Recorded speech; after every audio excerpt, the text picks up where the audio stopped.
जी, hello दोस्तों, मैं हूँ कमर चीमा। और दोस्तों, जिस तरह कि आप देख रहे हैं, मेरे साथ मौजूद हैं साजिद तार साहब। तार साहब, सबसे पहले तो आपके वक्त का बहुत शुक्रिया sir. My pleasure. Thank you, Chima. तार साहब, अमेरिका की जो कांग्रेस है, वो जिस तरह पाकिस्तान के बारे में बात करती है और पाकिस्तान के दाखिली इंटरनल मैटर्स में बात करती है, भारत का जो इतनी बड़ी डेमोक्रेसी है वो तो नहीं उनको करने देते। वो तो स्टेट डिपार्टमेंट के लोग जो इंडिया में रिलीजियस फ्रीडम के इंडेक्स को मैयर करने आते हैं, उनको वीज़े भी जारी नहीं करते।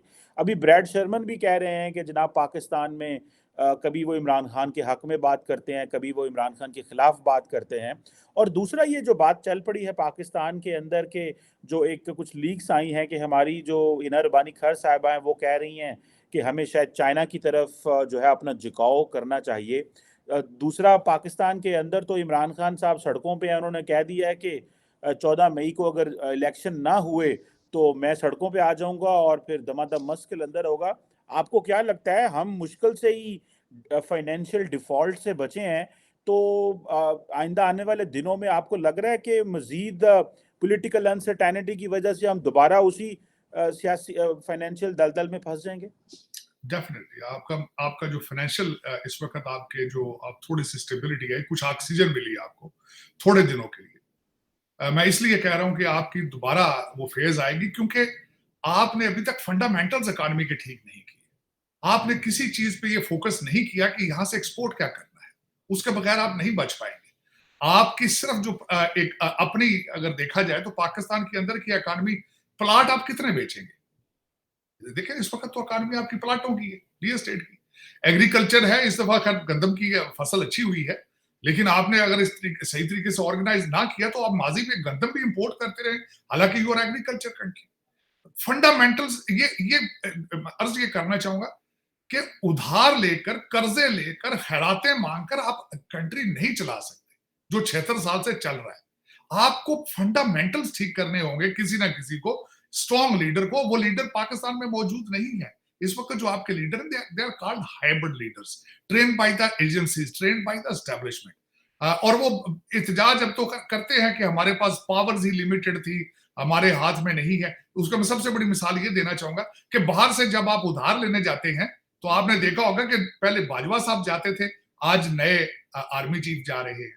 तो जो पैसे लेकर आता है तो खर्चना, उस पैसे पे कंट्रोल भी तो उसी का होता है। तो ये देखा जाए कि एक हाइब्रिड हाइब्रिड निजाम है। अगर मैं बल्कि ये समझता हूं कि आर्मी चीफ साहब को चाहिए कि वो पाकिस्तान की इकोनॉमी के ऊपर तवज्जो दें, क्योंकि क्योंकि ये तो आते हैं और फिर बाद जाके कह देते हैं हमारे पास इख्तियार ही नहीं, और अपना पलड़ा झाड़ लेते हैं। This is not how the countries are run. अब मैं वो अमेरिका के ब्रैड शर्मन साहब की बात करना चाहूंगा। देखिए, इस वक्त अगर देखा जाए तो सबसे पहला फैक्टर है, अफगानिस्तान से जब अमेरिका निकला है, Pakistan became irrelevant, number one.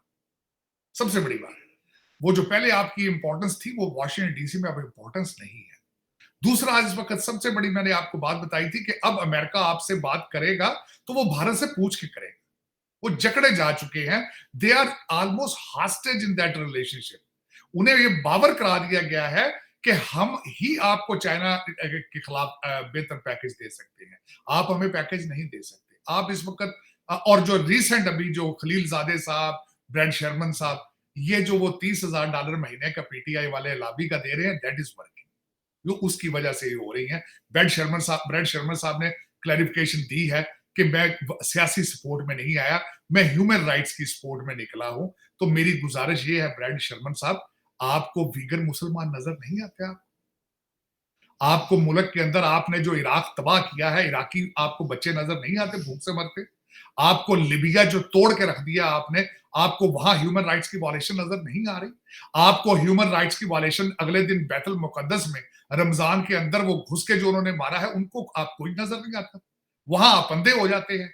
लेकिन जहां से आपके लाबियस, आपके दोस्त, जहां से आपको पैसे आ रहे होते हैं, आपको खलील जादे साहब जितना अरसा पावर में रहे हैं, पाकिस्तान के सख्त खिलाफ रहे हैं, आज उनको इतना ज्यादा दर्द है, आज उनकी किडनीज में दर्द हो रहा है।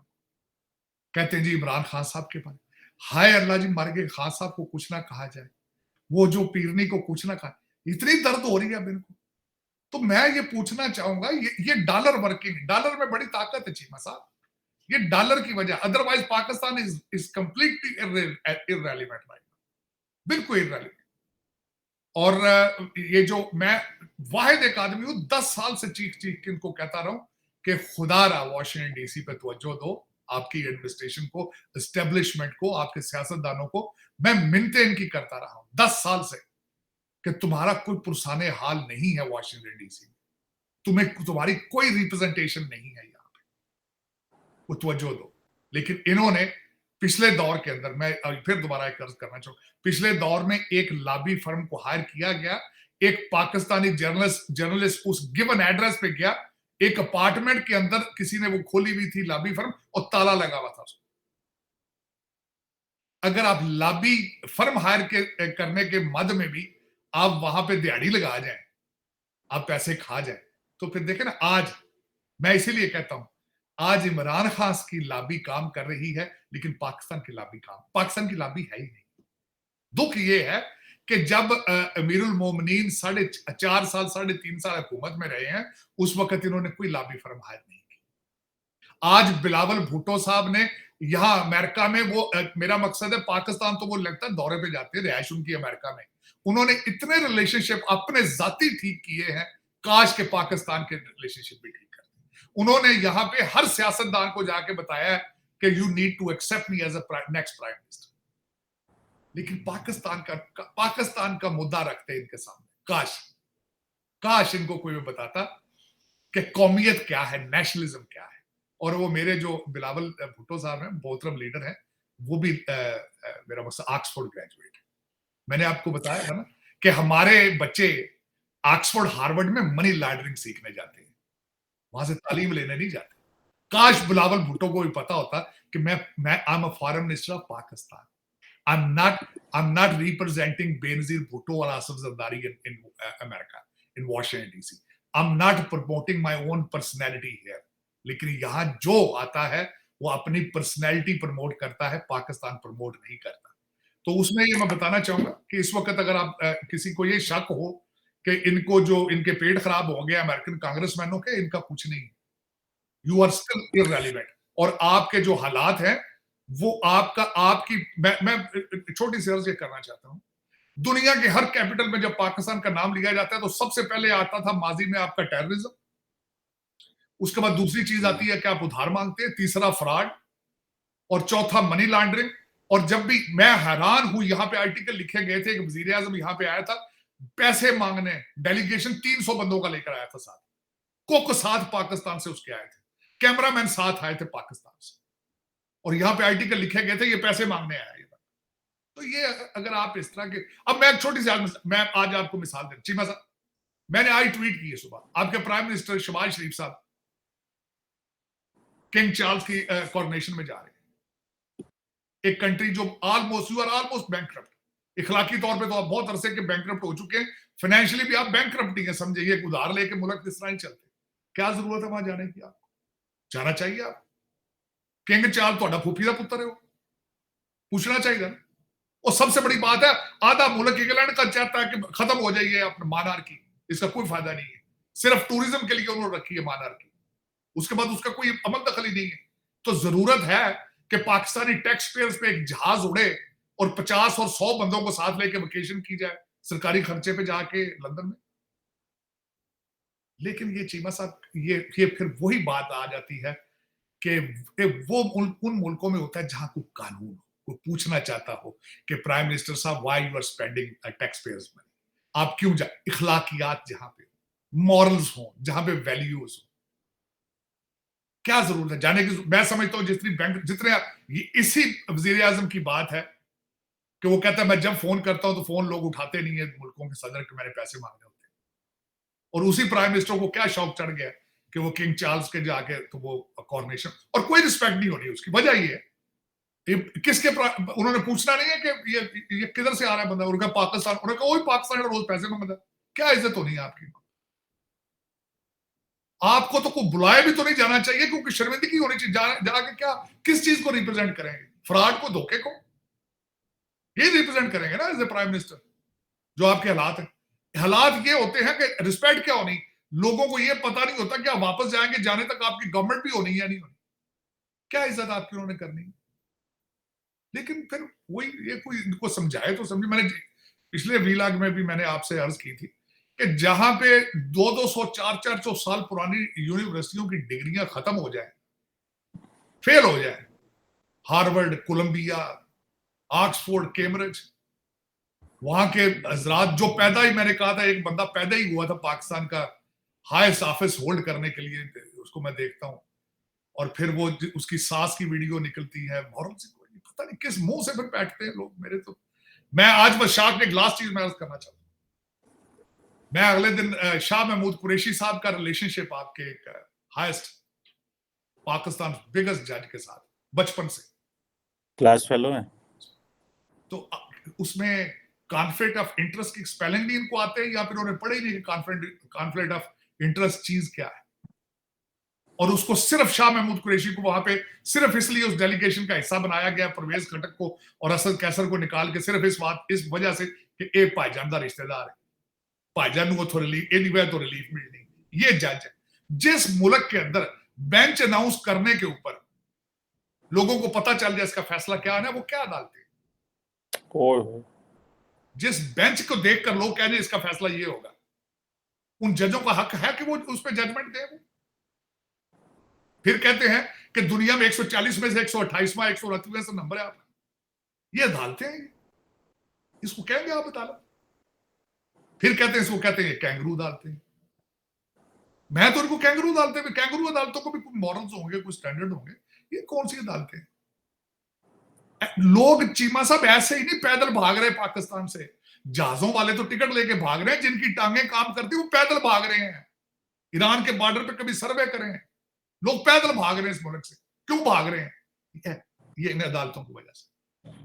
ये जो पैदा ही रूल करने के लिए हुए थे, जिनको जो पैदा एचिसन कॉलेज ने प्रोड्यूस किया, फिर कोलंबिया, फिर कैम्ब्रिज, और डिग्रियां फेल।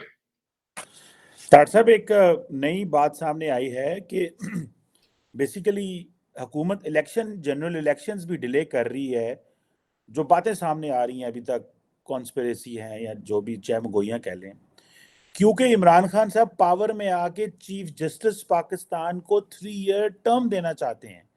असल मसला ये है कि वो कहते हैं कि चीफ जस्टिस की टर्म कंप्लीट होगी सितंबर में, तो उससे पहले मैं किसी तरीके पावर में आ जाऊं और मैं कानून साजी करके इसी चीफ जस्टिस को 3 सालों के लिए रख लूं। पहले वो आर्मी चीफ 3 सालों के लिए अपनी मर्जी का लाना चाहते थे, जब वो नहीं लेके आ सके तो वो चाहते हैं चीफ जस्टिस ले आऊं, ताकि जो काजी फाइज ईसा साहब हैं उनको बीच में से निकाल दिया जाए और ये मर्जी के जो जजेस हैं वो ऊपर ले आए।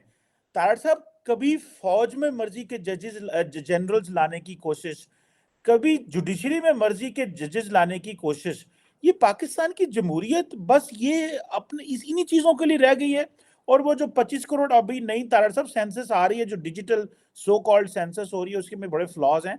वो तो आबादी हमारी 25 करोड़ तक पहुंच गई है। 25 करोड़ का मुल्क और ऊपर से लीडर बंद गाड़ियों में बैठ के अपने अवाम से खिताब भी करते हैं और अपनी मर्जी के जजेस लेके आते हैं। हम दुनिया को क्या मुंह दिखाने के काबिल हैं?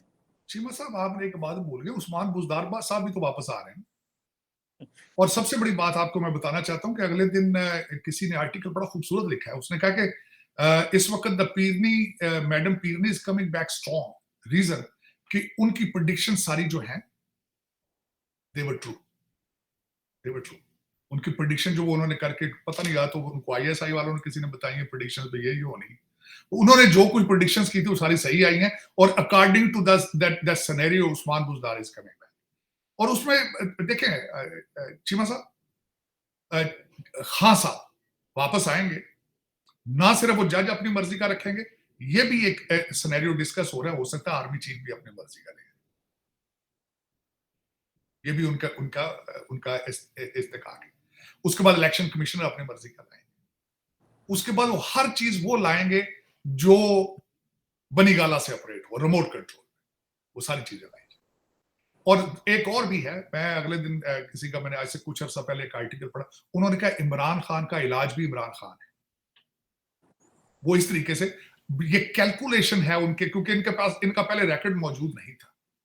इस वक्त आपके पाकिस्तान के जो दानिश्वर हैं वो समझते हैं कि इसका इलाज सिर्फ यही है कि इमरान खान को प्राइम मिनिस्टर बनाया जाए, ये 6 महीने से ज्यादा नहीं निकाल सकेगा, क्योंकि इसके पास भी कोई रोड मैप नहीं है पाकिस्तान को बचाने का।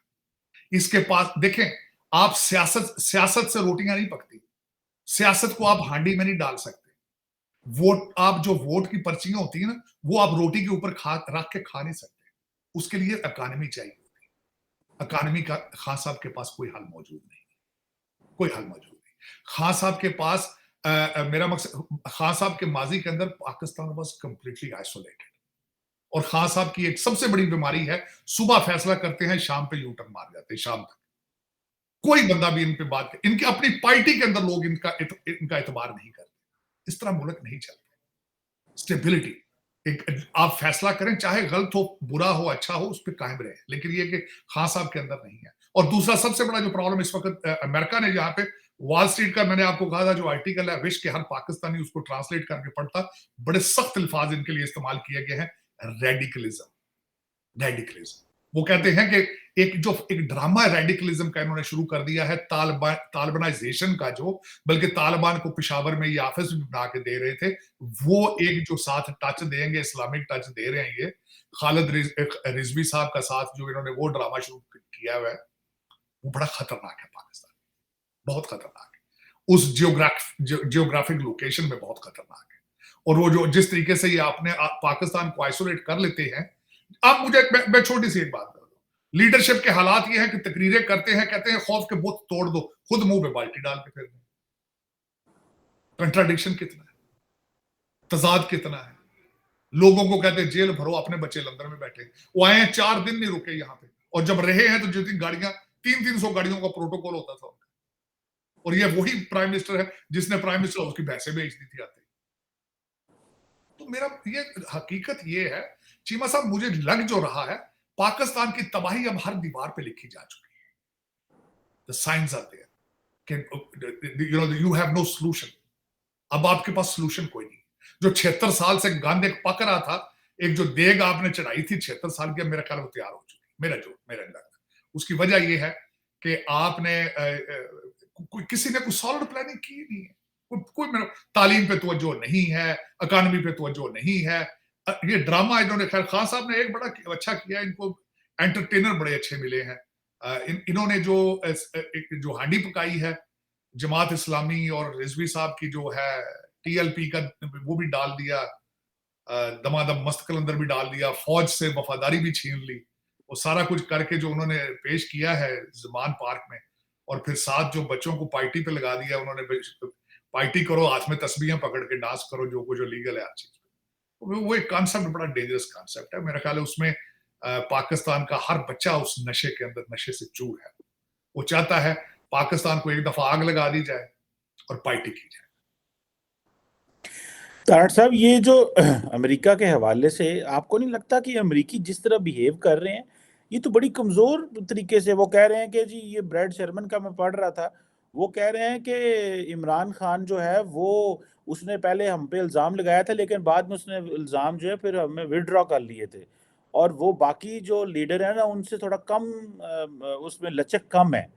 तारड़ साहब, अमेरिका जैसा इतना बड़ा मुल्क जिसका पूरी दुनिया में रुब दबदबा होता है, वो किस तरह एक इमरान खान, जिस तरह उन्होंने झूठा इल्ज़ाम लगाया, और ब्रैड शर्मन बड़े सॉफ्ट तरीके से कह रहे हैं उन्होंने हम पे इल्ज़ाम लगाया, फिर खुद ही विड्रॉ कर लिया।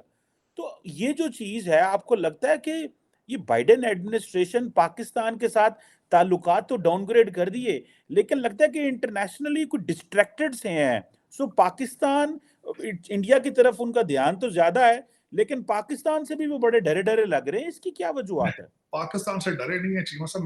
मेरी जो अपनी कैलकुलेशन है, क्योंकि मैं तो सारा दिन यहाँ बैठ के, मेरा this is my subject matter, कि देखूं इनकी फॉरेन पॉलिसी क्या है और इनकी पॉलिटिक्स किधर जा रही है। मेरा I have a passion for that. मैं इससे भी पहले आपको बताता हूँ पाकिस्तान पे तवज्जो उन्होंने क्या देनी है। बैकयार्ड के हालात ये है कि मॉनरो डॉक्ट्रिन था यहाँ पे 1950s में, कि हम किसी सुपर पावर को अपने बैकयार्ड में नहीं आने देंगे। ब्राजील चाइना के साथ चला गया, इन्होंने कुछ किया। अर्जेंटाइन चला गया, चाइना के साथ इन्होंने कुछ किया। मैक्सिकन अगले दिन इनके साथ आंखें निकाल रहे हैं, इनको इनकी पेंटागन लीक के बाद इन्होंने कुछ किया। इसमें दर हकीकत ये है कि इस वक्त बाइडेन एडमिनिस्ट्रेशन डजंट एग्जिस्ट, और इस मुल्क को इस वक्त कहा जा रहा है this is third term of Obama. Obama दौर की फॉरेन पॉलिसी देख लें, पुतिन ने भी कैलकुलेट किया था उसको, और आज ये भी कैलकुलेटेड। चाइना ने भी कैलकुलेट कर लिया और वो भी, यूक्रेन में इनका फेल हुआ सारा कुछ। अब मैं छोटा सा क्वेश्चन दूंगा, पाकिस्तान को इंपॉर्टेंस इन्होंने क्या देनी है? आपका जब वन बेल्ट इनिशिएटिव उन्होंने दिया चाइना वालों ने, one road one belt, as a super power इनका फर्ज बनता था कि उसको काउंटर करने के लिए कोई प्लान अपने एलाइज के लिए ऑफर करें। कुछ किया है उन्होंने? जिस तरीके से आपका सऊदी अरेबिया और आप ईरान का सालसी कर रहे हैं चाइना, आप फलस्तीन की और इजराइल की सालसी कर रहे हैं चाइना, यूक्रेन का सलूशन निकाल रहा है चाइना, ताइवान को घेरे डाल रही है चाइना, इंडिया के साथ अब अगला बार एक रिलेशनशिप ठीक करना वो चाइना, अमेरिका को काउंटर कर रहा है। कहीं से आपको नजर आ रहा हो कोई काउंटर कर रहा है, कहीं एग्जिस्ट करता हो, ये भी बता दें मुझे। तो पाकिस्तान को क्या देंगे, क्या लेंगे? कुछ भी नहीं। इस वक्त सब इन्होंने इस वक्त अपना इंटेलेक्ट आउटसोर्स कर दिया चीमा साहब। कहां किया है? इंडिया में। इंडिया से लोगों को ला के यहां पे सीईओ बनाया जा रहा है हर कंपनी का, क्योंकि ये दे हैव प्रूवन डमस, अपने ये खुद मान चुके हैं कि हम डम है, हम नहीं अपनी कारपोरेशंस जो है, जो 300-300 साल पुरानी कंपनियां हैं, हम नहीं चला पा रहे, आप आके इनको चलाओ। वर्ल्ड बैंक अजय बंगा ले आए हैं यहां पे, तो ये इंटेलेक्ट आउटसोर्स कर रहे हैं, और जहां से वो इंटेलेक्ट आएगा उसके आफ्टर इफेक्ट्स भी वहीं जाएंगे ना, इंडस्ट्री में भी जाएगी वो सारे। और दूसरी सबसे बड़ी बात है कि मोदी साहब ने प्रूव कर दिया है कि this is our time, this is our Hindu time, Hindustan Hindu time is there, he has proven. तो यहां पे जो लोग हैं, they feel pride, they have a pride in it being called Indian. तो फिर वो सारा कुछ फिर कहां जाएगा? इंडिया जाएगा। आप देखें ना, वो आपका एप्पल वाले सारे वहां जाएंगे, हर कंपनी वहां जाएगी, और वहां पे लॉ एंड ऑर्डर के हालात भी ठीक है, अदालतें भी ठीक है, नहीं भी ठीक, at least they have created an environment, everything works there. फिर यहां से फार्मास्यूटिकल तो वैसे ही जा चुकी है सारी भारत में। और दूसरा उसमें ये मैं बताना चाहूंगा, आप अभी तक ग्रो अप ही नहीं हुए। आपको ग्रो अप होना है, अगर होना है तो आप बांग्लादेश और भारत से कुछ सीखें। आप इतनी नफरत करते हैं और उस नफरत में अपना दिमाग शट डाउन कर लेते हैं, अपने सोचने की सलाहियत ही खत्म कर देते हैं आप उस नफरत में, उस ये खत्म करना होगा, वरना तरक्की नहीं। देखिए, मैं हमेशा ये बिलीव करता हूं, कई दफा आप इतनी नफरत में चले जाते हैं, आपके लिए नुकसानदेह होती है, और आपकी बिल्कुल इस वक्त हालात यही है। आप उस नफरत में इतने चूर हो चुके हैं कि अब आपको कुछ अपने अपने कपड़े फाड़ रहे हैं, अपने मुल्क को आग लगा रहे हैं। खुदा ये ना करें, बेहतरी की तरफ जाए, सोचें कि पाकिस्तान के लिए बेहतर क्या है। आपके बच्चों को लिए तो शायद हो सकता है लंदन में कुछ ठीक हो, लेकिन वो भी क्या है, कितने कोई 2 मिलियन 4 मिलियन छोड़ जाते होंगे ये सारे लूट लाट के पाकिस्तान से अफसरान जो है सारे, तो कितना अरसा खा पी लेते होंगे, कितना अरसा। एक नस्ल खा लेती होगी, अगली नस्ल फिर टुडे खानी करती होगी, और दूसरा बल्कि कहते हैं what goes around comes around. बाप अगर फ्राडिया है, रिश्वत लेता है, आपका क्या ख्याल है कितनी इज्जत होगी? जमीर नाम की अगर चीज हो, वो देखा है ना, देखा क्या, मैं आपको एक मिसाल देता हूँ, आप पाकिस्तान में क्या फैशन, लुट के रिश्वत सारी जिंदगी खाते होंगे, बाबा रिटायर होगा, मस्जिद में जा, क्योंकि घर में दाद पोते दोते बात ही नहीं सुनते, बीवी बात नहीं सुनती, और मस्जिद की कमेटी का सदर बन जाता है, सारी उम्र रिश्वत लगी होती, सारी जिंदगी हराम खाते हैं, और फिर जब रिटायर होकर मस्जिद की कमेटी के सदर बन जाते हैं, क्योंकि जमीर मलामत करता है, कहता खुदा ना। और आपका इस वक्त वो जो फर्स्ट लेडी का हस्बैंड है, वो जिंदा पीर जड़ा है, वो सुना घड़ी उतरवा लेता था, जो क्लाइंट अफसर में आता था उन्हें घड़ी उतरवा, इतना रिश्वत, मशहूर स्टोरियां। कैसे लोग हैं?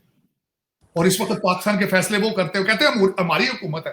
वो क्या नाम है, बशीर मेमन साहब ने जो इंटरव्यू दिया था एक दफा, उन्होंने कहा किसी अफसर के लिए मुझे वो कहने आया था, उसने कहा ये हमारी गवर्नमेंट है।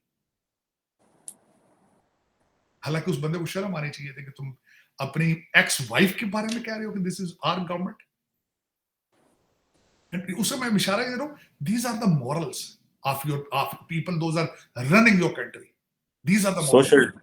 सोशल डिजेनरेशन हो गई, दैट्स अ बिल्कुल। आप और उसके अच्छा बच्चा, मैडम के बच्चे करप्शन में इन्वॉल्व, मैडम के, लेकिन वो कहते क्या फर्क पड़ता है, क्या सारी दुनिया कर रही है, कहते भाई सारे कर रहे हैं, तुझे भी कर लो, क्या फर्क पड़ता है? ये एक्सक्यूज है सर। चलो, मतलब उसमें देखिए, मेरे ख्याल में आप फाइनेंशियली भी अब बैंकक्रप्ट है, मॉरली अब बड़े अरसे से बैंकक्रप्ट है। मॉरल्स है नहीं, और मॉरल्स वैल्यूज के बगैर आप चल नहीं सकते। As a society you have collapsed, as a society जिसमें बुराई को बुरा ही ना समझा जाता हो। अब मैं अगले दिन एक खबर से मैं गुजरा हूं, सुना बात, पता नहीं अब ये आइदर इज प्रूवन और नॉट, कि जुमान पार्क के सामने क्या होता है सारा कुछ। हाँ। अंदर अंदर रियासत मदीना बन रही है, और बाहर टेंटों में जो कुछ हो रहा है ये पता नहीं, आइदर आइदर ये this is rumour. Bar bar Las Vegas बने हैं।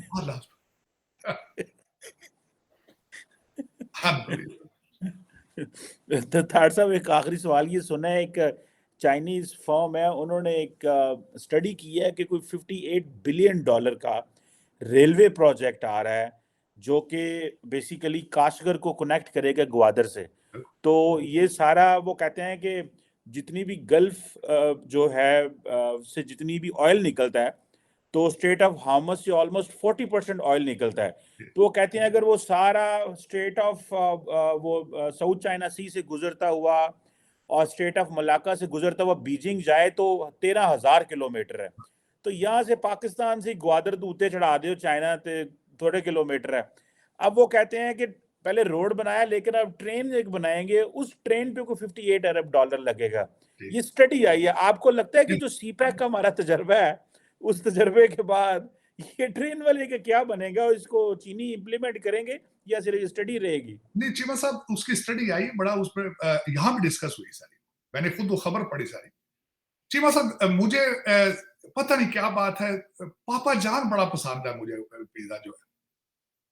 पिछली दफा जब चाइना में आपने सी पैक शुरू की थी तो पापा जान बहुत प्रमोट किया गया था। यहाँ कहां से एक बंदा डिलीवरी मैन था, देखें डिलीवरी से जॉब शुरू किया गया था। उनके मोहतरम जो ओनर है, जिनके पास 150 पिज्जा है, वो डिलीवरी करते थे पिज्जा, 150 पिज्जे उनके।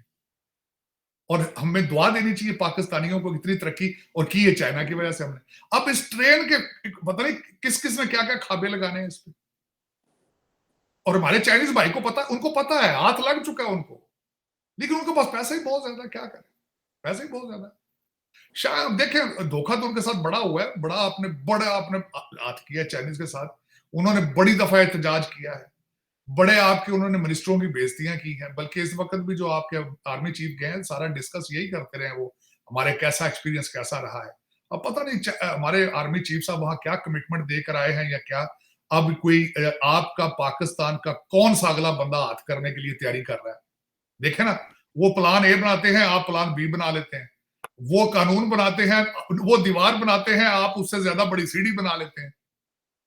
वैसे एक जाती तौर पर बताऊं मैं आपको मजे की बात, यहाँ अमेरिका में एक मेरे दोस्त ने एक दफा डिस्कस कर रहा था, उसने कहा भाई इसमें नुकसान चाइनीज का ही हो रहा है, ये इनको पता नहीं है पंजाबियों ने हाथ करना तो समझ आई नहीं। और वाकई पिछले दौर में जो किया बात, मेरा मकसद है हमारे मोहतरम बाजवा साहब का, देखो खान साहब ने उस पर एक्सप्लेनेशन तक नहीं, उन्होंने उन्होंने बैंक जो उन्होंने कहा था ना मनी ट्रेल दिखाएं, एक पीस ऑफ पेपर पर हाथ पे उन्होंने लिखा था, पता नहीं शायद मुझे लगता उर्दू में लिख के उन्होंने अपना एड्रेस भेज दिया, उन्होंने कहा this is my money trail. Khan साहब कहा बस बस बस हो गया इससे आगे नहीं बताना। नहीं कहते इस तो बड़ा तो ईमानदार बंदे को हो सकता है उन्होंने लेटर पे लिखे हुए खान साहब अस्सलाम वालेकुम और चिट्ठी देती हूँ, खान साहब कहा ये मनी ट्रेल पे कुटी। तो ये मेरा मकसद है मनी लॉन्ड्रिंग की तारड़ साहब, सप्लाई चेन तो आगे ही पता है कि किधर किधर पैसे भेजने हैं, तो इस दफा वो मेहनत नहीं करनी पड़ेगी मेरा ख्याल है इनको। सर ये चाइना इंसल्ट नहीं है सर, चीमा साहब मेरी इनसे गुजारिश ये है कि ट्रेनें बना बनू के ला के या बस किल फिट कर जाओ, अगर इत्थे प्रोजेक्ट करना जे तो फिर तुहाडे नाल इन्हां ने जिहड़ा ओ हत्थ करना है तुहाडे नाल। 58 बिलियन दे विच इन्हां ने पता नहीं कितने लोगों ने $58 बिलियन को कैलकुलेट पे रुपयों में जरूर दे के बैठे हैं सर। ये तो भूखे शेर ने, ये 58 बिलियन का प्रोजेक्ट बिल्कुल इस तरह शेर के सामने बकरी बांधने वाली बात है जी।